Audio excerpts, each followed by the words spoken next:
quiero contarte que vamos a entrar en un pasaje emocionante, porque vamos a entrar a ver, a comenzar a estudiar la vida de el último juez.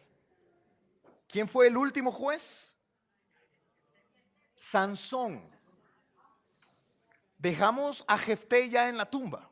Jefté murió en el verso 7, ¿recuerdas? Y murió Jefté y fue sepultado. Así que Jefté ya murió, pero luego entonces vamos a ver cómo comienza la historia de Sansón. Probablemente el juez más famoso, junto con Gedeón, el juez más famoso, Sansón. Ahora, sígueme acá. Sansón, fíjate, ¿qué es lo que más recuerdas de Sansón? Cuando te menciono a Sansón, la fuerza, ¿verdad? Sí. Era seguramente, algunos, yo no sé, hay películas ahora, ¿verdad? Acerca de Sansón y todo esto, y lo hacen grande, fornido, ¿verdad? Como yo, pero, hey, ¿qué les pasa? Pero yo me lo imagino distinto, para serte muy honesto. Sansón tenía una fuerza sobrenatural impresionante, pero dada por el Espíritu Santo. Yo me lo imagino al contrario, yo me lo imagino más como una persona común y corriente, pero que tenía esta fuerza sobrenatural no dada por sus músculos, sino dada por el Espíritu Santo. Eso es lo que uno más recuerda. ¿Cuál era la más grande debilidad de Sansón? ¿Alguien podría pensarlo? Las mujeres, ¿verdad? Terrible Sansón con las mujeres. Entonces vamos a ver un personaje que es muy irónico. Es muy irónico, porque es un personaje que puede dominar ejércitos. Puede dominar a 1000 hombres, pero no puede dominarse a sí mismo. Es un hombre que puede tener lo que sea con su fuerza, puede dominar ejércitos, pero una mujer lo domina a él. Es tremendo lo que vamos a ver, pero no solo eso, sino que vamos a ver que es el único juez, fíjate, sígueme acá, es el único juez cuyo nacimiento es milagroso. Te lo vuelvo a repetir, Sansón es el único juez cuyo nacimiento es milagroso. Es milagroso. Y lo que vamos a ver el día de hoy en Jueces capítulo 13 es que vamos a ver la concepción milagrosa de Sansón. Es el único caso. Otra cosa interesante que vamos a ver es que vamos a comenzar a ver la opresión de los filisteos. Los filisteos se van a convertir en la historia de Israel, de aquí en adelante, en los enemigos número 1 de Israel. Ahora, lee tu Biblia en Jueces 13. Quiero que veas conmigo Jueces capítulo 13. Léelo. Jueces capítulo 13, verso 1. Míralo ahí, por favor. Jueces capítulo 13, el versículo 1. Dice ahí la Biblia: los hijos de Israel volvieron a hacer lo malo ante los ojos de Jehová, y Jehová los entregó en mano de los filisteos por 40 años. Y había un hombre de Sora, de la tribu de Dan, el cual se llamaba Manoa, y su mujer era estéril, y nunca había tenido hijos. A esta mujer apareció el ángel de Jehová y le dijo: he aquí que tú eres estéril y nunca has tenido hijos, pero concebirás y darás a luz un hijo. Ahora pues, no bebas ni vino ni sidra, ni comas cosa inmunda, pues he aquí que concebirás y darás a luz un hijo, y navaja no pasará sobre su cabeza, porque el niño será nazareo a Dios. No dice nazareno, dice nazareo, ¿verdad? Nazareo a Dios desde su nacimiento. Y él comenzará a salvar a Israel de mano de los filisteos. Y la mujer vino y se lo contó a su marido, diciendo: un varón de Dios vino a mí, cuyo aspecto era como el aspecto de un ángel de Dios, temible en gran manera. Y no le pregunté de dónde ni quién era, ni tampoco él me dijo su nombre. Y me dijo: he aquí que tú concebirás y darás a luz un hijo. Por tanto, ahora no bebas vino, ni sidra, ni comas cosa inmunda, porque este niño será nazareo a Dios desde su nacimiento hasta el día de su muerte. Está hablando de Sansón. El papá de Sansón, ¿cómo se llamó? ¿Cómo se llamaba? Manoa.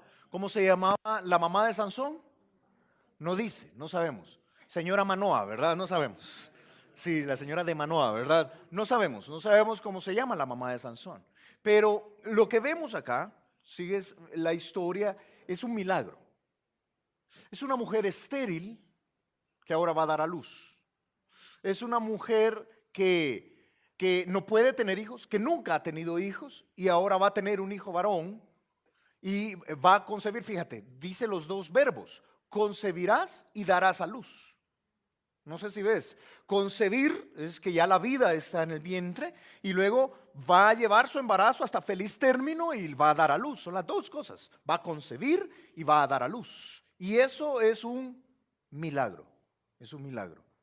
Es una mujer estéril que no puede tener hijos, pero ahora va a tener hijos, de manera milagrosa. Ahora, creo que al ver este milagro, que viene el ángel de Jehová acá, creo que nos pone en perspectiva cómo funcionan los milagros. Quizás una pregunta a nosotros el día de hoy es, ¿Dios puede hacer milagros el día de hoy? Y yo creo que todos tenemos un rotundo sí, un rotundo amén. Por supuesto que Dios puede hacer milagros. Ahora, definamos milagro. Por lo menos hagamos una definición de milagro para nosotros, porque algunos dicen, no, ahí Brasil de milagro se quedó en el mundial, ¿verdad? Hablamos milagros de una manera tan sencilla. Este chino de milagro va a salvar esa materia, ¿verdad? Hablamos de milagro de una manera muy sencilla, muy simple. Pero milagro, fíjate. Milagro, una definición sencilla que creo que podemos estar de acuerdo, es cuando Dios interviene en la vida de alguien, cuando es necesaria la intervención de Dios. ¿Sí? No podrías lograrlo con tus esfuerzos, no podrías lograrlo con tus conexiones, necesitas que Dios intervenga. Eso es un milagro. Muchas veces desafiando las leyes físicas, químicas, naturales, etcétera. Eso es un milagro. Definamos esto como un milagro. Que la chica te haya hecho caso, varón, quizás es un milagro, ¿verdad? Y ahí es que Dios intervino, de verdad. Esto es un milagro. Un milagro es la intervención de Dios en nuestro mundo natural. Definamos esto como un milagro. ¿Puede Dios seguir interviniendo en nuestras vidas? ¿Puede Dios meter sus manos santas en nuestra vida sucia, pecadora, e intervenir y hacer que la estéril dé a luz, hacer que aquel que está enfermo sea sano, hacer que aquel que no tiene oportunidades, que ve todas las puertas cerradas en los negocios y los empleos, Él las abre? ¿Puede Dios hacer esto el día de hoy? Sí, es un rotundo sí. Por eso yo he titulado esto, quiero un milagro, porque yo creo que los milagros pueden ser anhelados por el pueblo de Dios. Pueden ser anhelados por el pueblo de Dios. Ahora, ¿puede Dios sanar tu enfermedad? Sí. ¿Puede Dios darte las finanzas que necesitas? Sí, por supuesto que sí. ¿Puede Dios intervenir y hacer un milagro? Sí, sí, sí. Pero creo que esa es la pregunta equivocada. Dios puede. La Biblia está llena de milagros y estamos viendo uno en el libro de Jueces, por eso estamos hablando de milagros. Viene Dios, fíjate, y solo como detalle en el texto, me encanta algo, fíjate, me encanta algo. Ahí en el versículo 2, para que veas un poquito de lo que estamos hablando. Verso 2 del capítulo 13, dice allí la Biblia, había un hombre de Sora, de la tribu de Dan, una tribu X allí, el cual se llamaba Manoa. Y su mujer era estéril y nunca había tenido hijos. ¿Cuántas veces se menciona eso? Un montón de veces en el texto. Está haciendo el punto. Ella es estéril, nunca ha podido tener hijos. Y entonces dice el verso 3, ¿cómo comienza el verso 3? A esta mujer. No a otra. A esta mujer. Y es que cuando Dios decide intervenir milagrosamente, es específicamente, en una necesidad específica, a una familia específica, a esta mujer. Y es en su gracia. ¿Te has fijado que ella no ha estado orando por esto? El texto no nos lo dice, no ha sido como Ana, por ejemplo, madre de Samuel, que estuvo clamando a Dios y Dios se lo dio. En este caso no vemos que ella haya estado orando, el texto no nos lo dice. Pero a esta mujer, en su gracia, Dios va a tocarle, va a tocar su vientre, va a tocar su matriz y va a hacer que dé a luz a esta mujer. Y es que los milagros siguen siendo de esa manera. Dios puede intervenir en la vida particular de cada uno y tocar su realidad. Dios puede. La pregunta no es esa. La pregunta es, ¿para qué Dios lo hace? ¿Por qué Dios lo hace? ¿Por qué a esta familia Dios va a tocarles? Creo, fíjate, que nosotros estamos tan arraigados a este mundo terrenal que anhelamos tener milagros para mejorar nuestra vida en este mundo terrenal. Y creo que esa es una perspectiva muy pobre del poder de Dios. ¿Qué es lo que estoy diciendo? Señor, yo te pido que me des una casa.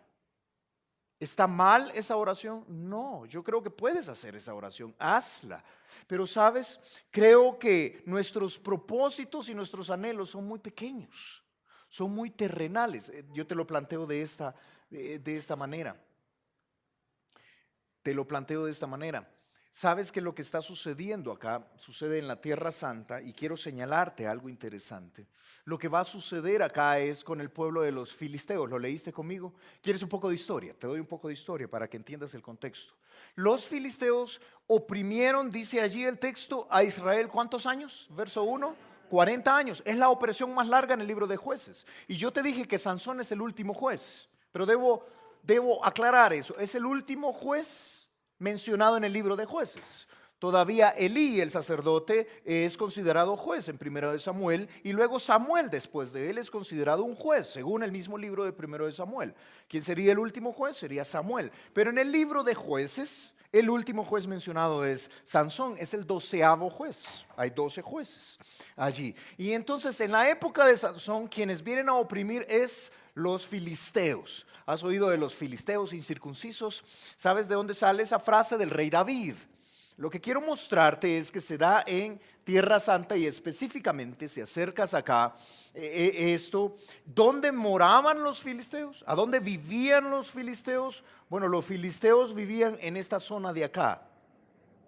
Toda esta zona, incluso cogiendo un poco de esta zona de ahí. En esa zona de allí, la zona costera, diríamos nosotros, Gaza y toda la zona hacia el norte de allí, vivían los filisteos. Esos eran los que controlaban. ¿A dónde nació Sansón? Tú lo ves acá. Sansón nace en esta zona de acá, en Sora, de Dan. Ves que es fronterizo donde vivían los filisteos. Los filisteos van a gobernar o más bien van a oprimir a Israel durante 40 años. El periodo más largo de opresión que vamos a encontrar en el libro de los Jueces. Y fíjate, estos 40 años, dice la Biblia más adelante, vamos a estudiar la vida de Sansón, que él va a gobernar 20 años. Y gobierna 20 años en medio de los 40 años. ¿Qué es lo que te estoy diciendo? Que Sansón termina su vida y los filisteos continúan oprimiendo a Israel. ¿Quién sigue luchando contra los filisteos? Después en este periodo de opresión, después de la vida de Sansón, el mismo Samuel. Y después de él, ¿quién más? David, el rey David. Y la opresión llega hasta la mitad del rey David. Quiero que entiendas un poco de historia. Por eso, ¿quién es el enemigo número 1 del rey David? Los filisteos incircuncisos. Es que vas a leer por todos lados en 1 de Samuel. Es porque es esta misma opresión. Son 40 años que comienza en Sansón, que continúa con Samuel y que termina con David. Es un periodo largo de opresión, muy largo, de opresión de los filisteos. O sea que Sansón y David se dieron la mano. No creo. No creo que hayan comido juntos, fíjate, no tuvieron oportunidad, pero vivieron en el mismo periodo de opresión de los filisteos, porque esto es importante. Fíjate, ese periodo es triste, es terrible, es de terrible necesidad en el pueblo de Israel. Dice que gobernaron esos 40 años en esa región, gobernando, oprimiendo a los hijos de Israel. Es interesante porque 40 años... ¿Qué implica 40 años? ¿Te acuerdas que fueron 40 días y 40 noches del diluvio? ¿Te acuerdas que fueron 40 años de Israel en el desierto? ¿Recuerdas que fueron 40 días y 40 noches de camino de Elías hacia el monte Sinaí? En el desierto también. ¿Recuerdas que fueron 40 días y 40 noches en el desierto de Judá? El Señor Jesucristo siendo tentado allá en Mateo 4. 40 es un número muy repetitivo, es lo que estoy diciendo. Y de manera consistente en las Escrituras es el juicio de Dios, la prueba de Dios. El pueblo de Israel tiene 40 años de opresión bajo el juicio de Dios, bajo el juicio de Dios, bajo la prueba. Es una situación precaria. Y allí, en ese contexto, va a nacer Sansón. Ahora, nace de una manera milagrosa y va a tener un poder milagroso. Este es el primer juez extremadamente milagroso que vamos a ver. Todos han sido o capitanes de guerra o han hecho cosas maravillosas. ¿Han habido milagros en el libro de Jueces? Claro, que 300 derroten a todos los madianitas es un milagro, pero no hemos visto todavía un poder sobrenatural como el que va a tener Sansón. Su nacimiento es un milagro y su poder es un milagro. Quiero que entiendas esto. ¿Y por qué tan lleno de milagros? Porque Dios quiere salvar a su pueblo Israel. Quiero esta mañana que aprendamos algo. Dios puede hacer milagros. Dios sigue haciendo milagros. Pero muchas veces nuestra perspectiva es tan terrenal que nos olvidamos el por qué Dios hace milagros. Y una cosa vamos a aprender esta mañana, una cosa muy sencilla de nuestro texto.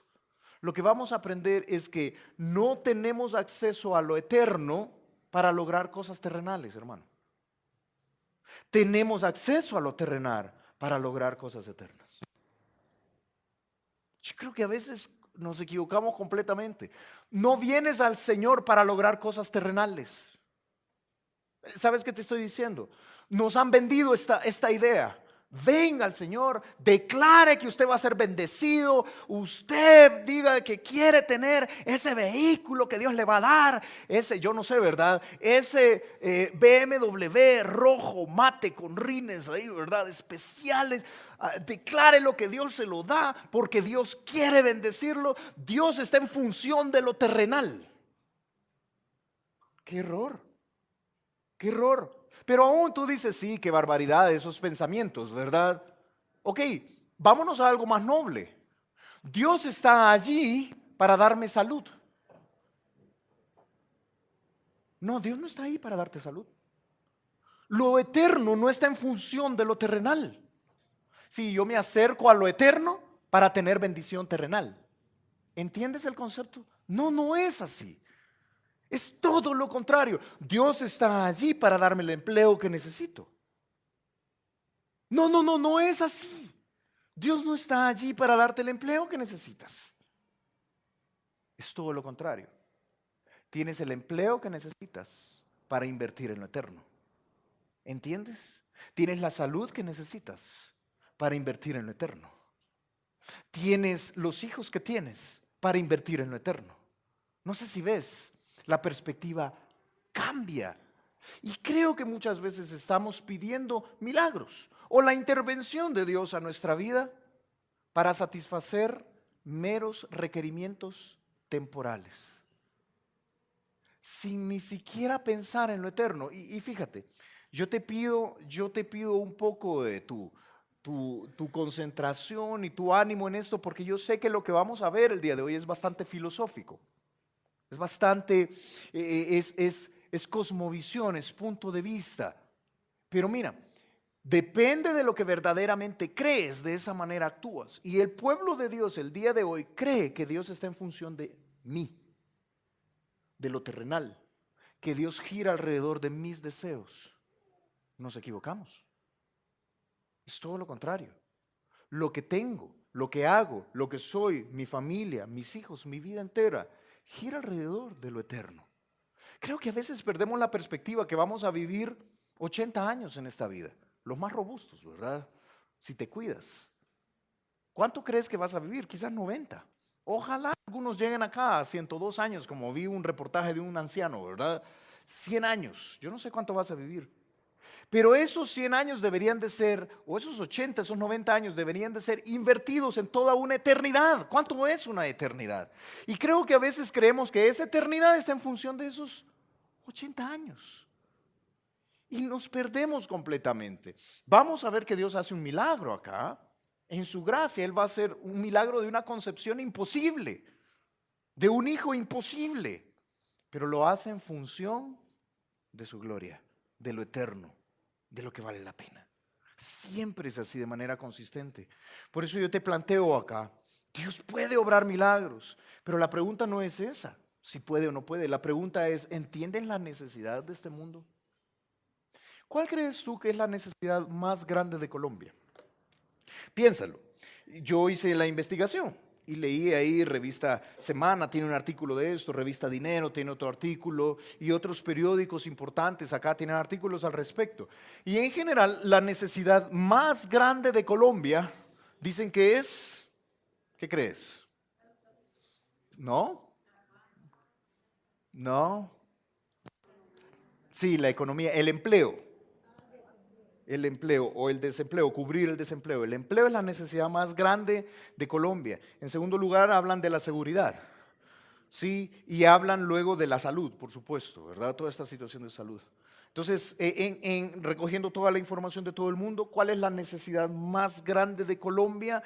El empleo, luego hablan, como te digo, de la seguridad, la salud, y tú podrías decir, no, yo creo que más bien es la inversión, sí, puede ser, yo creo que más bien es la oportunidad o la educación, no es de acuerdo. Pero la necesidad más grande de Colombia es Cristo. Y entonces yo sé que en el fondo tú dices, no, pues sí, no, pues sí, o sea, necesitan a Cristo, pero en la práctica, hermano, siendo realistas, necesitamos empleos. No, en la práctica necesitamos a Cristo. Este pueblo lo que tiene es un montón de religión. Y lo digo con mucho respeto, que sirve para muy poco. Pero cuando uno se encuentra con Cristo, lo que hay es salvación en todo sentido. Hay redención de la vida entera. Lo que este pueblo necesita es la salvación que hay en Jesús. Si tú estás acá y no has recibido a Cristo, tu necesidad más grande no es el empleo que necesitas o los negocios que tienes que cerrar.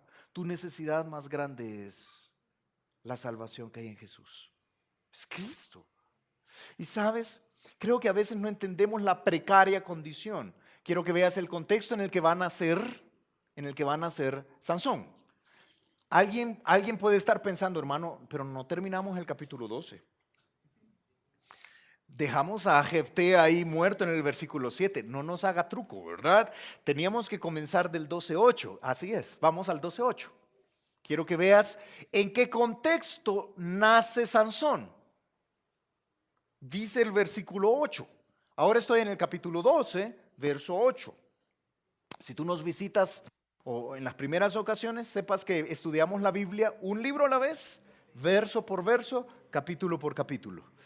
Y entonces nos habíamos quedado en el 12:7, que dice, y Jefté juzgó a Israel 6 años y murió Jefté Galaadita y fue sepultado en una de las ciudades de Galaad. Y ahí dejamos a Jefté sepultado. Pero luego el verso 8 dice, después de él, después de Jefté, juzgó a Israel Ibzán de Belén, el cual tuvo 30 hijos y 30 hijas, las cuales casó fuera. Y tomó de fuera 30 hijas para sus hijos.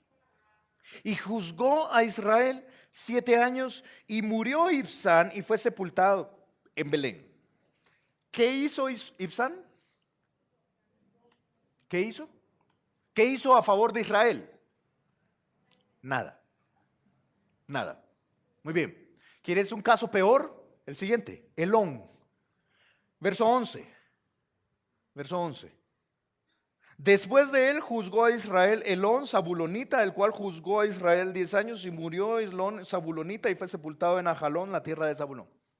¿Qué hizo Elón? Peor, ¿verdad? Ni hijos tuvo. Aquel tuvo 30 hijos y 30 hijos y las casó fuera, que eso era contra la ley de Israel, que la ley ya había sido dada por Moisés. Así que ese, al contrario, pecó contra Israel, lo juzgó significa que era el gobernador. ¿Qué hizo a favor de Israel? Nada. ¿Qué hizo Elón a favor de Israel? Nada. Dice, juzgó a Israel y se murió. Es todo lo que hizo. ¿Qué hizo el siguiente? Abdón, verso 13. Después de él juzgó a Israel Abdón, hijo de Eliel, piratonita. Este tuvo 40 hijos y 30 nietos que cabalgaban sobre 70 asnos. Y juzgó a Israel 8 años. Y murió Abdón, hijo de Eliel, piratonita, y fue sepultado en Piratón, en la tierra de Efraín, en el monte de Amalek. ¿Qué hizo Abdón? Nada. Tener hijos y tener plata. Yo te explicaba que se monten en asnos significa que es parte de la nobleza. Te explicaba esto en un capítulo anterior que estudiamos. ¿Qué hizo para Israel? Nada. Ahora alguien puede estar recordando, hermano, pero también habíamos visto jueces menores que hicieron algo para Israel. Sí, fíjate que es interesante. Si tú estás comparando esto y te vas con Tola y Jair, no tenemos tiempo para regresar, lo que ves es que Tola libró a Israel. Aparte de juzgarlo, lo libró. Y luego de esto veíamos Jair en el contexto cómo le dio esta provisión económica, le dio abundancia. Pero estos tres, ¿qué hicieron para Israel? Nada. Tuvieron el cargo, tuvieron hijos, ¿sí? Los casaron fuera porque no los querían casar con israelitas. El otro simplemente juzgó y se murió. Y el otro tuvo hijos y nietos que tuvieron mucha plata, eran de la nobleza, se comportaban como reyes. Parecido a muchos políticos del día de hoy, ¿verdad? Ahí te dejo la inquietud, ¿verdad? Tienen el cargo, no hacen nada, hacen mucha plata y se termina, ¿verdad? Sí, plata para ellos, ¿verdad? Triste, triste. Sucedió, eso es tan antiguo como la historia misma, así que ahí tienes, ¿verdad? Ojalá que muchos políticos sí realmente apliquen, ¿verdad?, sus esfuerzos a favor del pueblo, pero estos fueron de los comunes, no hicieron nada. Pero luego de eso, ¿cómo comienza el verso 1 del capítulo 13? ¿Qué hicieron estos tres? Nada. Capítulo 13, verso 1. Los hijos de Israel volvieron a hacer lo malo ante los ojos de Jehová. ¿Sabes? Te pongo un cuadro acá, sencillo, para que lo veas. Qué decadente condición en la que está el pueblo de Israel. En primer lugar, los líderes levantados por Dios son irrelevantes. ¿Lo notaste? 3 líderes que no hacen nada. Pasan desapercibidos, juzgan y se mueren. Y no hacen nada. Líderes irrelevantes. Pero en segundo lugar, todos se han acostumbrado a un estilo de vida que no considera el punto de vista de Dios. Te voy a compartir algo profundo acá. Ponme atención en esto. Es interesante la frase del capítulo 13 en el verso 1. Los hijos de Israel volvieron a hacer lo malo ante los ojos de Jehová. Es interesante, ¿por qué? Primero, porque es una frase que se ha repetido muchas veces. Se ha dicho en el capítulo 2, verso 11, en el capítulo 3, verso 7, en el capítulo 3, verso 2, en el capítulo 4, verso 1, en el capítulo 6, verso 1, y se ha dicho en el capítulo 10, verso 6. Esta es la 7ª vez, o sea, es el 7, el número pleno, completo. Se ha dicho ya completamente que ellos han hecho lo malo delante de los ojos de Jehová. Se ha dicho varias veces, pero lo otro que quiero que notes es que es la última vez que se va a decir en el libro. Ya no se va a decir más. Es la última vez que esta frase va a ser mencionada. Eso es interesante. O sea, nos está mostrando que ya tuvieron una corrupción completa. Número 7 es completo, ya. Están completamente depravados. Terrible en el tiempo de Sansón. Pero luego de esto dice, la frase es interesante. Los hijos de Israel volvieron a hacer lo malo. ¿Qué dice? Delante de los ojos o ante los ojos de Jehová. ¿Sabes? Es interesante. Vete al último verso de Jueces. El último. Si ya llegaste a Ruth, te pasaste. ¿Sí? Llega al último verso de Jueces. Es el capítulo 21, verso 25.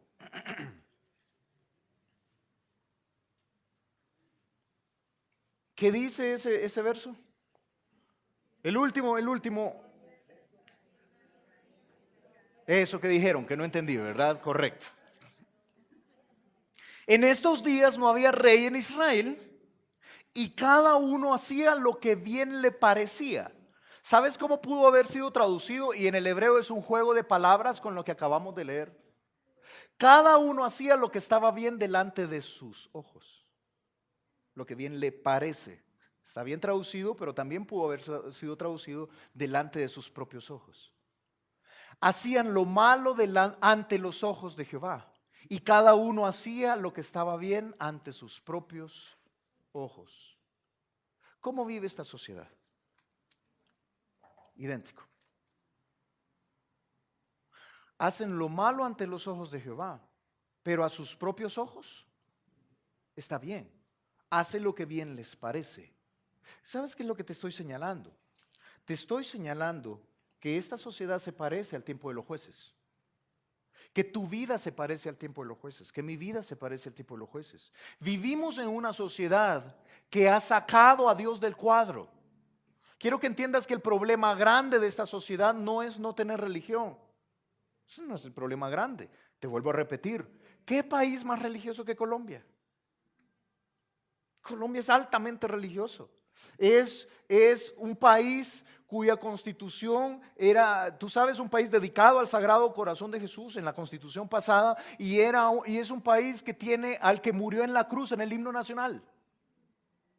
¿Qué país más religioso que Colombia? Es que este país no necesita más religión. Pero este país ha sacado a Dios del cuadro, aún teniendo toda la religión, la tradicional, las modernas, las posmodernas, todas las religiones. Tiene todas las mezclas posibles, pero no tiene a Dios en cuenta. Cada uno vive según le parece, según es correcto a sus propios ojos. Tanto es así que alguien puede venir y decir, no, tranquilo, yo sé que Dios dice eso, pero no me interesa, yo voy a vivir haciendo corrupción, negocios corruptos. Sí, yo entiendo que Dios dice que yo no debo robar, pero eso es para la misa o para el culto de los domingos. Yo voy a andar robando, ¿y qué? Eso es la religión, ¿tú entiendes?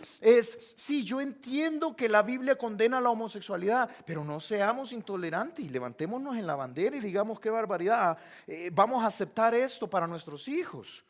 O yo entiendo que la Biblia dice no matarás, y entiendo que está en contra del aborto, en ese sentido está a favor de la vida, pero seamos modernos y matemos bebés el día de hoy, etcétera, etcétera, etcétera. Vivimos en una sociedad que ha hecho a un lado a Dios, que hace lo malo ante los ojos de Jehová, pero que vive de acuerdo a sus propias apreciaciones, como bien le parece. ¿Qué es el milagro más grande que necesita esta sociedad? La salvación que hay en Jesús.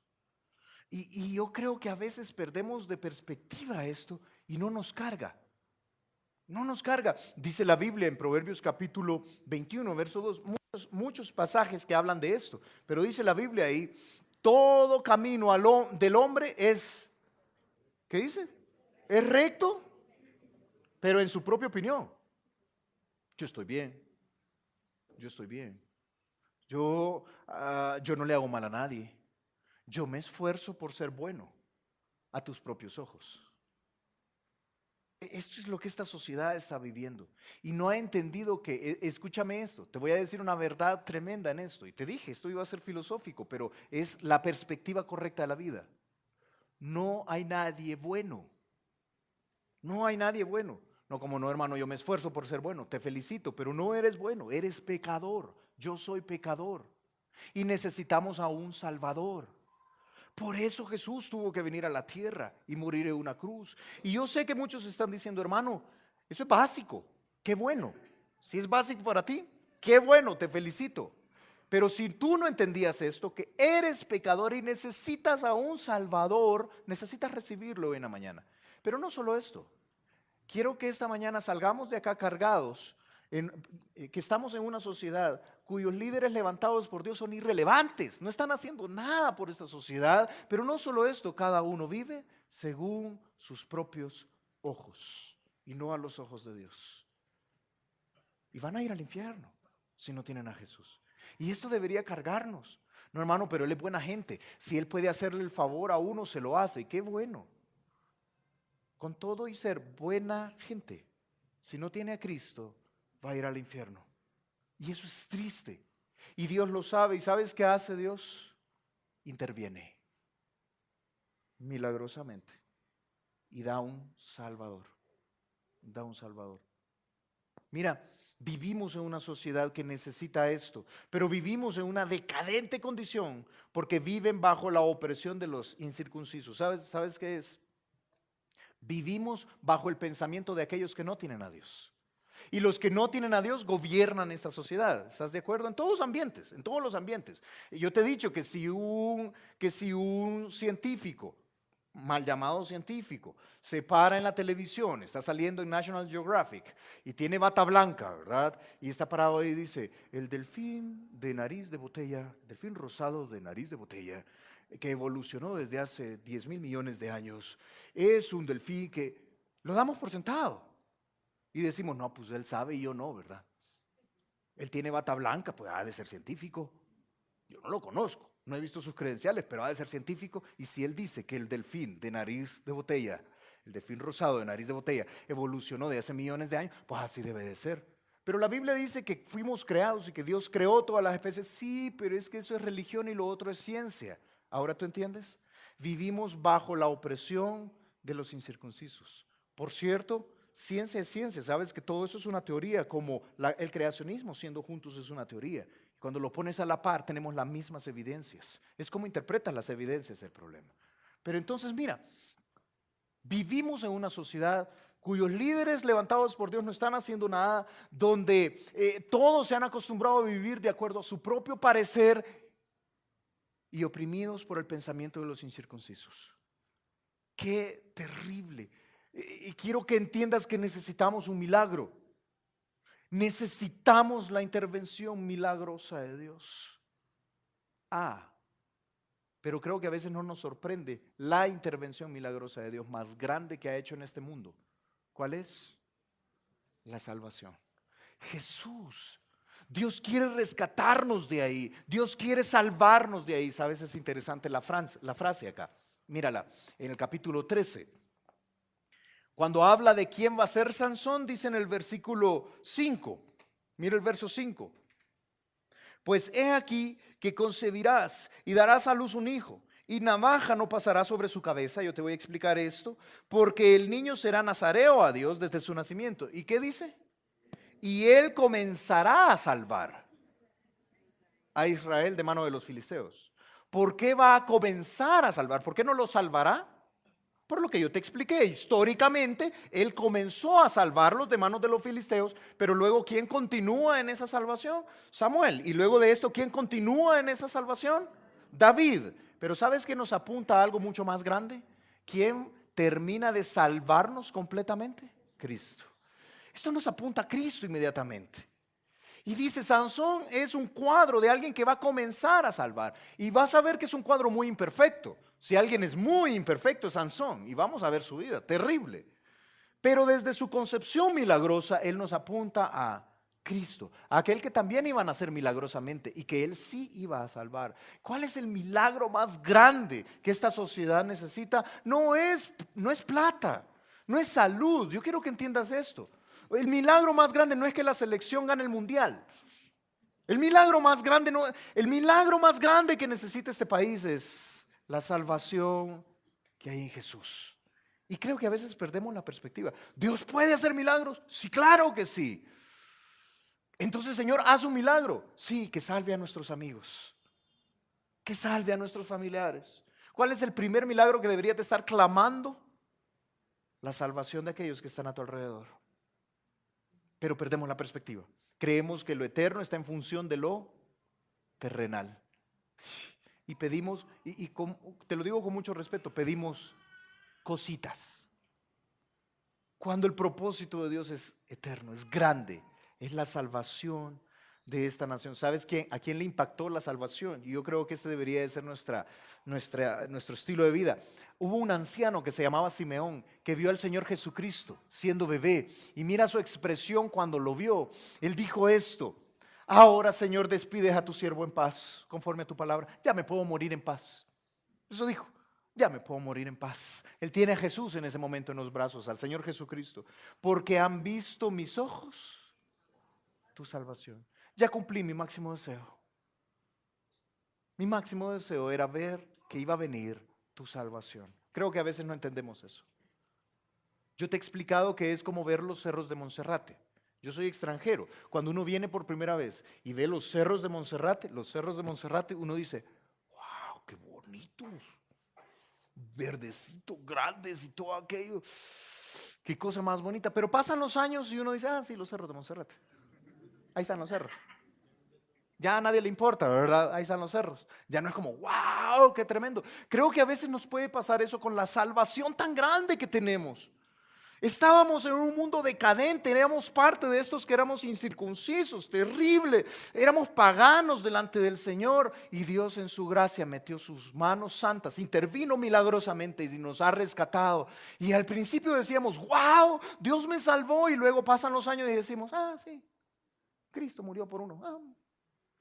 Simeón toma a Jesús y dice, wow, mis ojos han visto tu salvación, yo puedo morir en paz, la cual has preparado en presencia de todos los pueblos, está para todos los pueblos. Ahora, Señor, dice que es luz para revelación a los gentiles, gloria de tu pueblo Israel. Y sabes, José y María, dice que José y su madre estaban maravillados de todo lo que él decía de él. Qué tremendo es el Señor, porque se impacta tanto. Creo que hemos perdido la perspectiva correcta.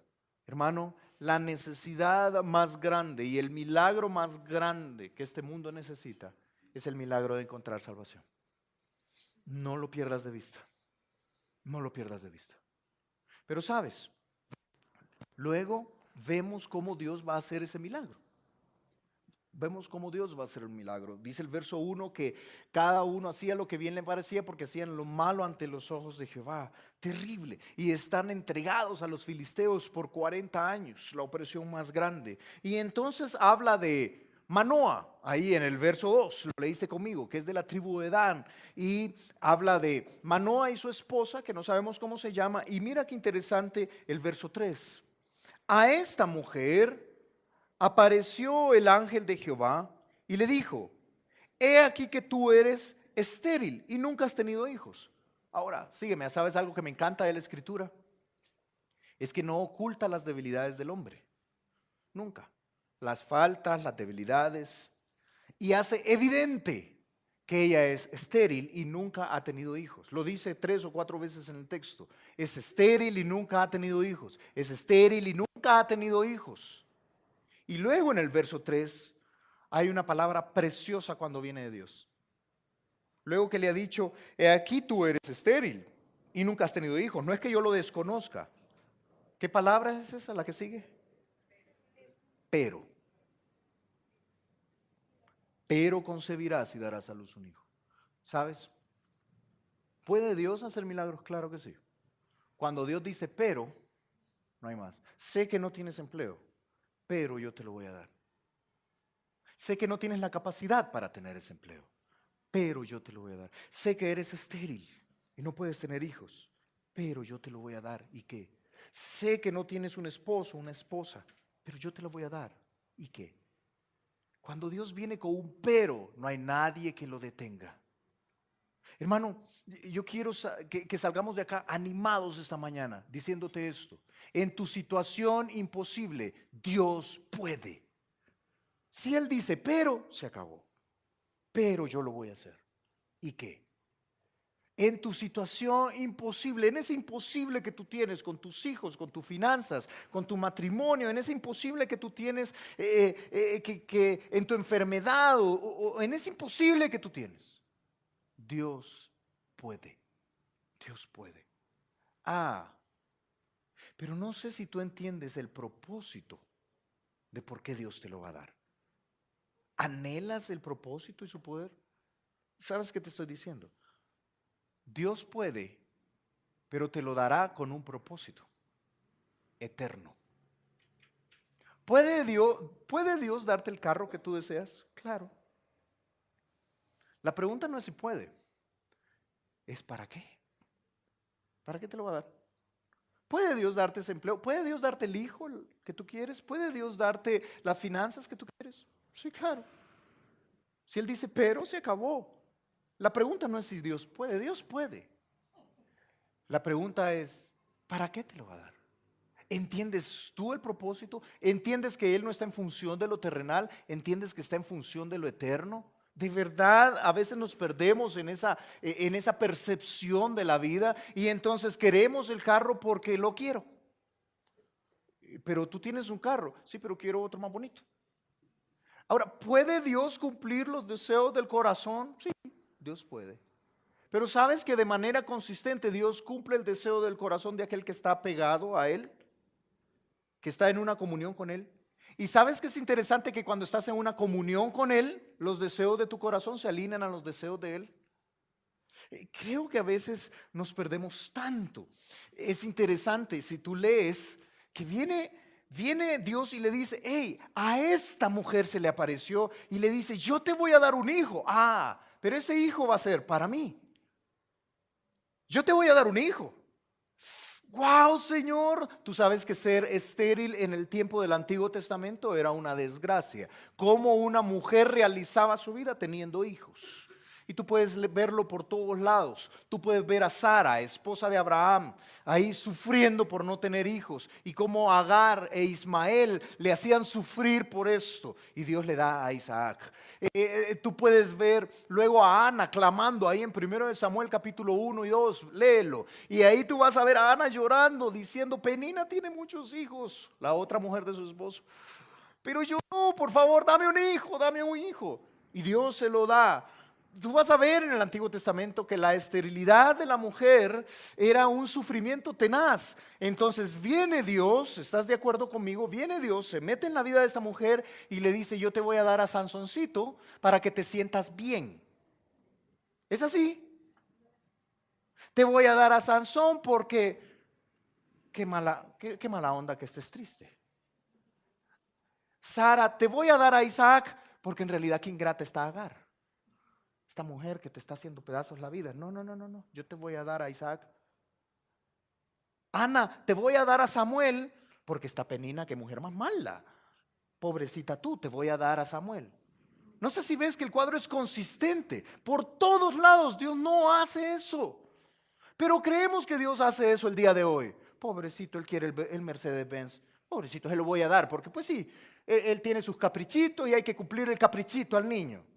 Porque hemos creído que Dios es así. Nunca ha sido así. Ahora Dios puede dar lo que quiera. Él tiene el poder, esa no es la pregunta. La pregunta es si nosotros entendemos el porqué de las cosas.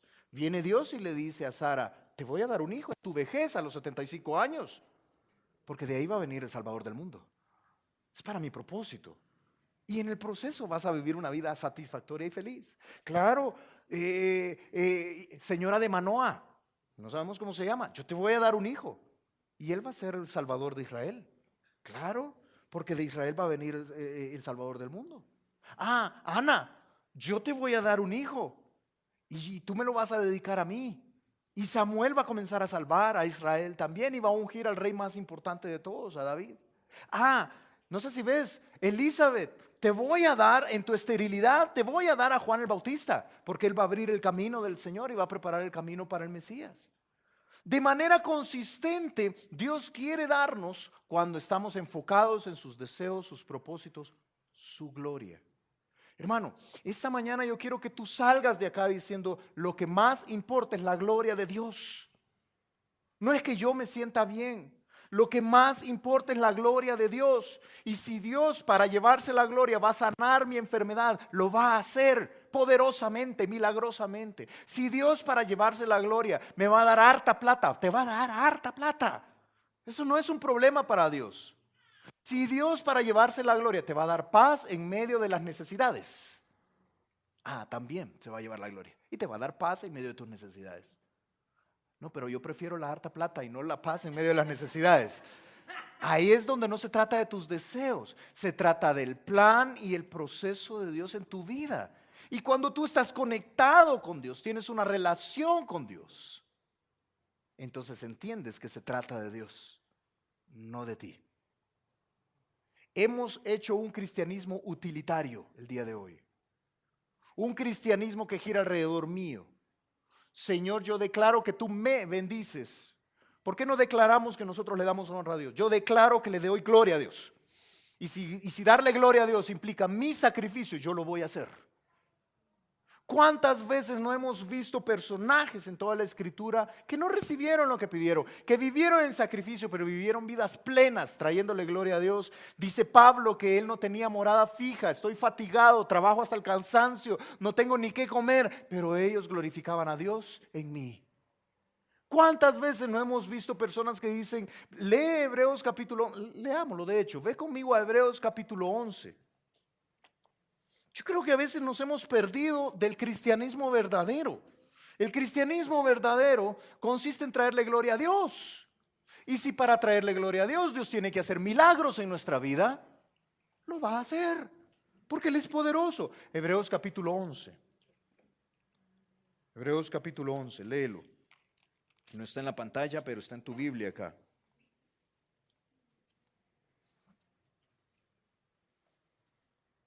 Creo que no hemos entendido que la cosa gira alrededor de la gloria de Dios. ¿Puede Dios hacer un milagro poderoso en tu vida? Amén, claro que sí. Pero lo hará a favor de su nombre y de su gloria. Siempre, de manera consistente. Y a veces tú y yo nos perdemos y queremos satisfacer caprichitos nuestros. No, Él no es un genio de la lámpara maravillosa, donde yo declaro y decreto que tengo esto y me da 3 milagros. No funciona así. No funciona así. Dice el versículo 32. Hebreos capítulo 11, verso 32.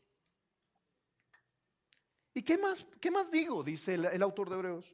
Porque el tiempo me faltaría contando de Gedeón, de Barak, de Sansón, de Jefté, de David, así como de Samuel y de los profetas, que por fe conquistaron reinos, hicieron justicia, alcanzaron promesas, taparon bocas de leones, apagaron fuegos impetuosos, evitaron filo de espada, sacaron fuerzas de debilidad, se hicieron fuertes en batallas, pusieron en fuga ejércitos extranjeros. Las mujeres recibieron sus muertos mediante resurrección. Las viudas de Elías y de Eliseo, tú puedes recordar, recibieron sus muertos mediante resurrección.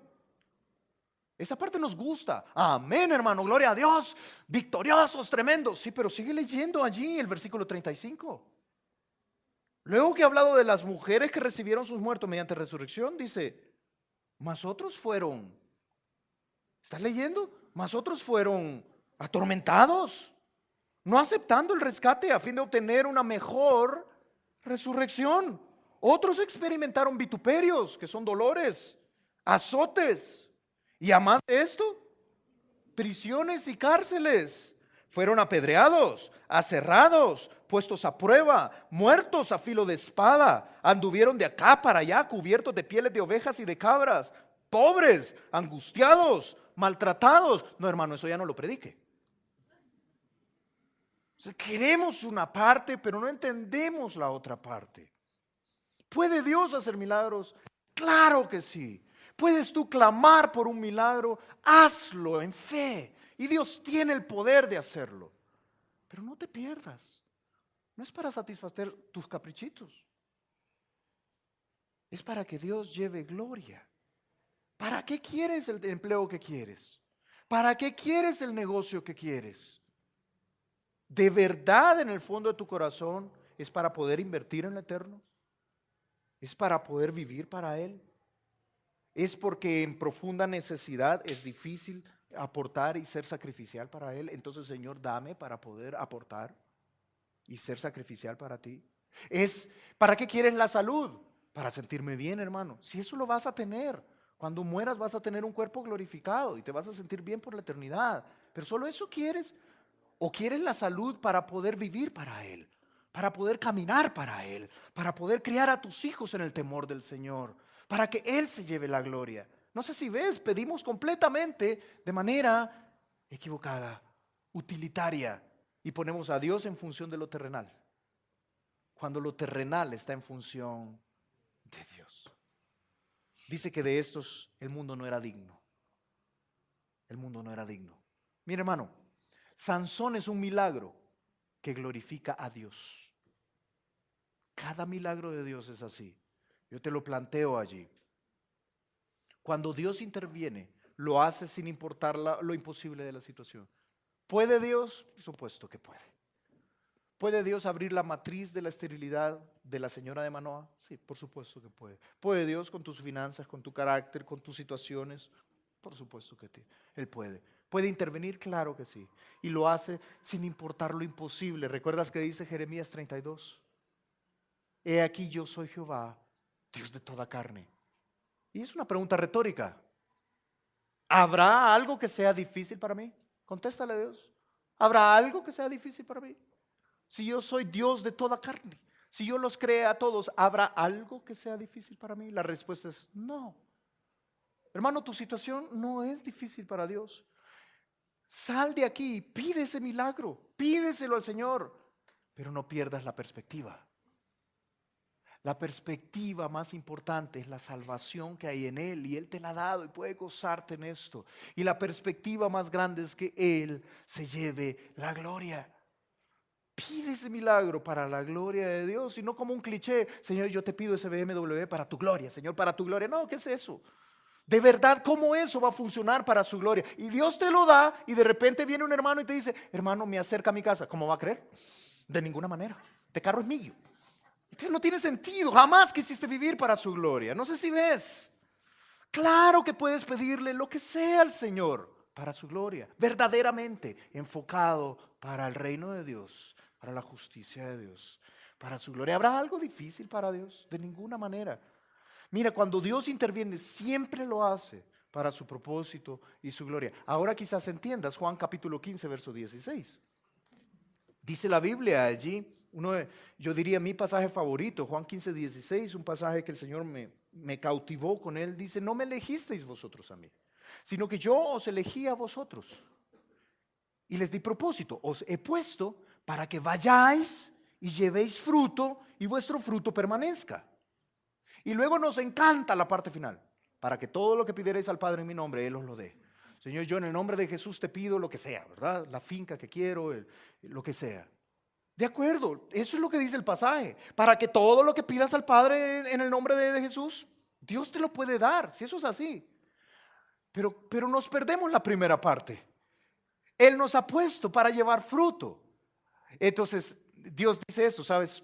Alguien lo planteaba de esta manera, porque esto es una conversación entre Jesús. El capítulo 15 le está diciendo: yo soy la vid, ustedes los pámpanos, las ramas, den fruto. Y entonces Jesús ha dicho a los discípulos: den fruto. Jesús te está diciendo: den fruto, porque en eso es glorificado el Padre, en que des fruto para el reino de Dios. Lo más importante es este mundo perdido. Da fruto, puedes crecer con el fruto del Espíritu Santo, es que Dios obra en tu vida. Da fruto, pídeme lo que quieras. Señor, quiero un carro. No estamos hablando. Lo máximo es esta vida, es dar fruto. Da fruto. ¿Quieres dar fruto? Sí, yo quiero dar fruto. Ok, pídeme lo que sea. Señor, yo lo que quiero es una casa. No, estamos comunicando. Así entendemos este pasaje. ¿Sabes qué está diciendo Dios? Da fruto. Dar fruto es lo máximo. Pídeme lo que sea. Señor, quiero dar fruto. Ya entendiste. Pero no pedimos ese tipo de cosas. Señor, quiero una casa para dar fruto. Quiero que mis hijos tengan las mejores oportunidades para que den fruto para gloria tuya. Quiero tener esta plata para la universidad de mi hijo, para que él se desarrolle lo mejor que pueda, para dar fruto para tu gloria. Señor, yo te pido por un carro, porque así voy a ser más eficiente para dar fruto para tu gloria. No sé si ves, pero no oramos así, porque no nos interesa la gloria de Dios. Dios lo hace, hermano, constantemente, y lo hace para que todos conozcan su verdad. Dice Salmo 67: Dios tenga misericordia de nosotros. ¿Y qué dice? Y nos bendiga. Mira, que Dios te bendiga, que Dios te dé lo que necesitas y mucho más. Pídele ese milagro, que haga resplandecer su rostro sobre nosotros, dice este salmo. Pero a veces no leemos el siguiente verso. ¿Para qué? ¿Para qué? ¿Para qué va a bendecirnos y hacer resplandecer su rostro? ¿Para qué? Para que sea conocido en la tierra tu camino, para eso. Para que sea conocido en todas las naciones tu salvación. Para que te alaben los pueblos, oh Dios. Todos los pueblos te alaben. Dios quiere bendecirte para Él.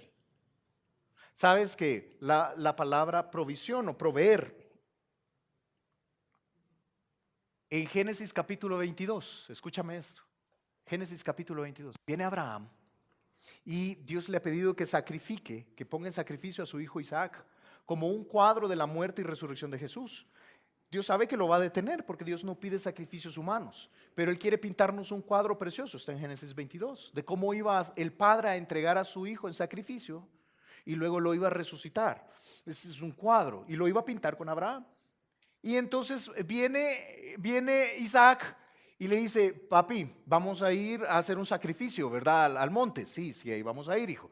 Listo, pero fíjese que yo solo pregunto, ¿verdad? Porque es muy sumiso, Isaac. Yo pregunto, veo leña, pero no veo al animalito que vamos a sacrificar. ¿Y ahí cómo es la cosa? ¿Y el animalito que vamos a sacrificar? Una buena pregunta, ¿verdad? O sea, él no iba engañado, él sabía muy bien, papi, y el corderito no lo veo. Veo la leña con que vamos a quemar al corderito, pero no veo el corderito. ¿Y sabes qué le responde a Abraham? Jehová se proveerá. A veces tú y yo no entendemos que la provisión de Dios es para Dios, no para ti. Te lo vuelvo a decir. La provisión de Dios a ti es para Dios, no es para ti. Tú solo eres un administrador. Y Abraham y nosotros quitamos el se de la frase, dice, Jehová proveerá ese carro o Jehová proveerá ese empleo. No, Jehová se proveerá ese empleo.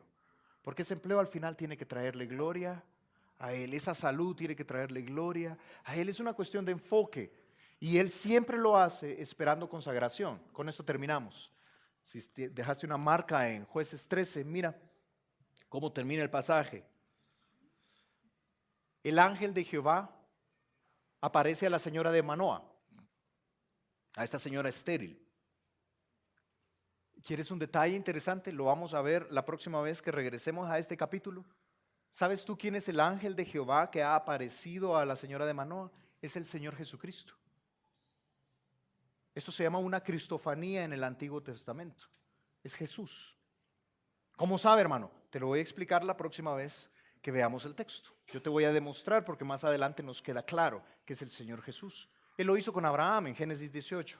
Él lo ha hecho varias veces en el Antiguo Testamento. Él lo hizo con Sadrach, Mesach, o lo hará en el futuro de este texto, lo hará con Sadrach, Mesach y Abednego en el horno de fuego. Cristo apareció muchas veces en el Antiguo Testamento. Lee la conversación entre Jesús y Abraham. Ahí en Génesis 18, te dejo ahí la inquietud. Y Jesús aparece acá, el ángel de Jehová que aparece acá es Jesús mismo, es Dios mismo. Y aparece Jesús ahí y le dice, tranquila, yo te voy a hacer concebir, es Dios mismo. Y entonces le dice allí en el versículo 5, he aquí que concebirás y darás a luz un hijo. Y dice, navaja no pasará por su cabeza. ¿Por qué? Porque el niño será nazareo a Dios desde su nacimiento. Y luego explica a la señora de Manoa que es desde su nacimiento hasta su muerte. ¿Qué es ser nazareo? Ser nazareo, fíjate, la palabra nazareo es una transliteración de una palabra en hebreo que significa consagrado, dedicado a Dios. Nazareo a Dios significa dedicado a Dios, apartado para Dios, consagrado a Dios. Eso va a ser este niño. Y tú puedes leer la ley del nazareato allí en Números capítulo 6, del verso 1 al 21. No tenemos tiempo para leerlo, pero básicamente pedía 3 cosas el nazareo. Tú que vas a ser nazareo, por cierto, el nazareato se tomaba por un periodo de tiempo. Voy a ser nazareo por un año, ¿sí? Y entonces dedicabas tu vida, te consagrabas completamente al Señor y tenías que cumplir con 3 grandes lineamientos del nazareato. Era por un tiempo específico. En el caso de Sansón iba a ser toda su vida, desde su nacimiento hasta la muerte, desde el vientre. Y pedía 3 cosas. Número 1, pedía que no se cortara el cabello, no podía cortarse el cabello. Número 2, no podía tomar ningún producto de la uva. O sea, ni vino, ni sidra, ni nada que saliera ni jugo de uva, pues, o sea, nada que saliera de la uva. Y número 3, no podía tocar cuerpos muertos. Tú puedes leer eso en Números capítulo 6, del 1 al 21. Ahí ves en qué consistía el voto de nazareato. El voto de nazareato era voluntario. En el caso de Sansón, Dios se lo pidió. Usted va a ser nazareo. De hecho, ni se lo dice al niño, se lo dice a los papás. Los papás le tuvieron que enseñar cómo ser nazareo. Es más, tú no puedes beber, señora de Manoa, ni vino ni sidra en este momento, porque el niño es nazareo y le va a llegar por el cordón umbilical y no puede tomar producto de la uva desde su concepción. ¿Te puedes imaginar? Y vamos a ver cómo una por una Sansón fue rompiendo su voto. Terrible, terrible. Vamos a ver cómo él rompe su voto de nazareato al punto que cuando se le corta el cabello no es algo mágico. Ahora tú entiendes, corta su voto completamente, ya lo había cortado. Lo vamos a ir estudiando. Pero entonces ser nazareo es ser consagrado a Dios. Y es que sabes algo, Tiene lógica, piénsalo. Dios quiere hacer algo en tu vida, Él va a tocar tu vida, Él va a obrar en tu vida. Y lo mínimo que deberíamos de hacer es en regreso vivir consagrados a Él. Dios siempre puede intervenir y lo hace, pero lo hace esperando consagración. Es que si Dios te rescató de esa vana manera de vivir, lo lógico es que vivas en santidad. Dice Primera de Pedro, capítulo 1, verso 16. Sed santos, léelo, sed santos, porque yo soy santo. Es lo que dice Dios. Vivamos en santidad. Y si invocáis por Padre a aquel que sin acepción de persona juzga según la obra de cada uno, conducíos en temor todo el tiempo de vuestra peregrinación. ¿Sabes qué está diciendo? Si sabes que Dios es juez, pues yo me porto bien. Eso se llama temor a Dios, temor a Jehová. Tenemos que vivir consagrados. ¿Qué te estoy diciendo?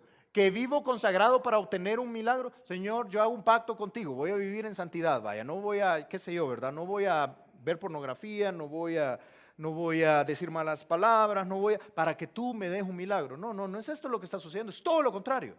Es porque Dios toca tu vida, tú dices lo lógico es vivir para Él. Yo voy a vivir para Él, vivo consagrado, sabiendo que fuisteis rescatados de vuestra vana manera de vivir, la cual recibisteis de vuestros padres. La vana manera de vivir la recibimos de nuestros papás. Y fuimos rescatados no con cosas corruptibles como oro o plata, sino con la sangre preciosa de Cristo, como de un cordero sin mancha y sin contaminación. Mira, hermano, yo te dejo con este principio, con este último principio. Hermano, no tenemos acceso a lo eterno, a los milagros, a Dios, a lo eterno, para conceder cositas terrenales. Es al contrario, Dios nos concede lo terrenal para poder lograr lo eterno. ¿Tiene sentido? ¿Por qué Dios va a abrir la matriz milagrosamente de la mamá de Sansón? Porque quiere lograr propósitos eternos. Te dejo con 2 versos que lo explican de una manera muy clara. Dice Santiago capítulo 4, verso 2. ¿Sabes cuál es el problema? Dice Santiago. Codiciáis y no tenéis. Matáis y ardéis de envidia y no podéis alcanzar. ¿Has visto personas así? Que viven envidiando, codiciando, queriendo tener. Y en el pueblo de Dios, tremendo esto. Y entonces dice, yo oí un hermano una vez, ¿verdad? Yo creo que es un hermano en Cristo. Pero yo oí un hermano una vez, Señor, yo declaro que yo tengo el televisor que tiene mi vecino. ¿Qué es eso? ¿Qué es eso? O sea, ¿en qué momento nos metimos en eso? Envidiáis, matáis, ardéis de envidia y no podéis alcanzar. Y dice, combatís y lucháis, pero no tenéis lo que deseáis. ¿Por qué? Porque no pedís. Vaya, hermano, ahí está, hay que pedir con fe, sí, de acuerdo. El problema es que pedís y no recibís. ¿Sabes por qué? Porque pedís mal. Pedimos mal. Porque pedimos para gastar en nuestros deleites. No sé si ves la consistencia en toda la escritura. Este es Santiago. Tú pides, yo pido, pero pedimos mal. Y no tenemos, no recibimos, porque pedimos mal. Pedimos para gastar en nuestros deleites, para nuestra carne, para nuestros caprichitos. No funciona así. ¿Dios puede hacer milagros? Claro que sí. Pero lo hace en función de su gloria, siempre, de manera consistente. Por eso, 1 Juan capítulo 5 tiene sentido. Paso este verso. 1 Juan 5:14. Esta es la confianza que tenemos en Él. Que si pedimos alguna cosa, ¿qué dice? Conforme a su voluntad, entonces Él nos oye. Sí, claro. Y si nos oye, ya tenemos lo que pedimos. Si sabemos que Él nos oye, en cualquier cosa que pidamos, sabemos que tenemos las peticiones que le hemos hecho. No sé si ves el orden. Yo me alineo a su voluntad. No es que Dios se alinea a mi voluntad. Te lo vuelvo a repetir. Yo me alineo a su voluntad. No es que Él se alinee a mis deseos. Es que yo me alineo a sus deseos. Y si pido conforme a su voluntad, entonces tengo lo que he pedido. Mira, hermano, es una cuestión de perspectiva. Tengamos la perspectiva correcta. ¿Qué vemos en Jueces capítulo 13? Vemos una concepción milagrosa, un milagro de Dios. Pero es un milagro que Dios hace para llevarse la gloria, alineado a sus propósitos. ¿Pides así? ¿Vives así? ¿Realmente entiendes la necesidad de este mundo y por qué deberíamos vivir? ¿Anhelas su propósito y su poder?